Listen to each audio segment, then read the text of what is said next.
uBenjamin Nyongese oneminyaka engu-24 ohlala kule ndawo uthi ukwazi umzila walomjaho kumelekelele kakhulu ekutheni awunqobe. Ukhale wemuka ne-3,000 zamarandi. Ulandelwe nguThapelo Ramahwase, kwathi-ke isithathu sathathwa nguLitlasa Nape. Deep inside me, I'm happy because I'm defending my title. Last year I did the same race. I won. It was not that much competitive like this year, so it means the organizers of this event has done something. Kowabesifazane uNtswaki Mulahlwe ugcine isicoco sakhe kalula elandelwa ngu-Andisiwe Njunguza.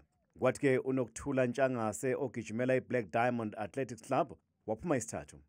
Lo mjaho uhehe abasubatha abacela ku-150, imeya yaseNdwede uSam Mfeka nayo ebambe iqhaza ebangeni lika-5 kilometers. Ithi-ke ilijabulele kakhulu isasasa lawo.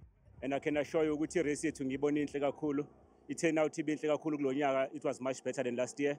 Imngenele ibimningi kakhulu, over 100 abagijimi abebengenele, and ikhona nabaqhamuka ngaphandle kweNdwedwe nangaphandle kweKwaZulu Natal abazorana le race yethu. So sijabule kakhulu njengomkhandlu futhi sithokozile into esiyibona la.